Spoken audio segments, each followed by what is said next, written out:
BTI, thank you very much. Yeah. BTI is my second largest holding. That ton of cash flow. Yeah. Tobacco, big cash flow. Yeah. And dividend. Are you in BTI by any chance, Bacon? Yes, it actually Well, quietly okay. is my largest active holding within that Oh, portfolio. The intervention right now could be happening. I have been on the brink for a little bit now, potentially selling my Altria and putting it into BTI. Altria is down like, what, 10% maybe?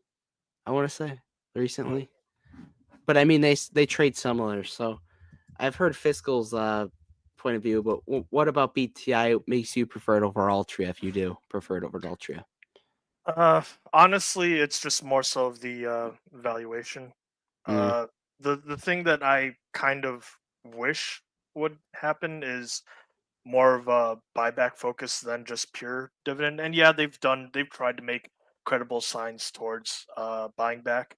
As far as like the Indian business that they owned, they sold, like they trimmed a little bit of that ownership and took that capital to buybacks.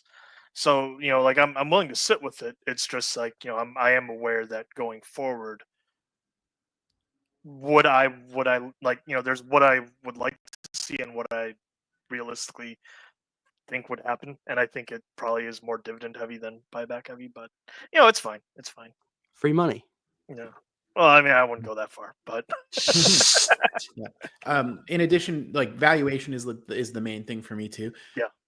At the time I sold Altria and rotated most of the money into BTI, the valuation of Altria was like double what BTI's is on like a per cash flow basis, free cash flow basis. So I'm sitting there, and what else? BTI's payout ratio is lower, meaning they have more available for the buybacks should they decide to really do the buybacks. I don't expect that they would cut their dividend, but they do have more left over to do buybacks. So hopefully we see some more buybacks. I'd love to see buybacks. So or even just right see now, them reach, like even if you just saw them reach Altria's valuation of like 10 or 11 times free cash flow, they would like almost double in price from here.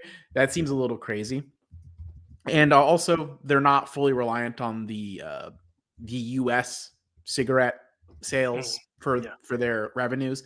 They're a little bit more diversified. Altria, it's every year you see the number of the percentage of the adults in the U.S. smoking going down, and that's the only place Altria sells. So you're very vulnerable, higher risk.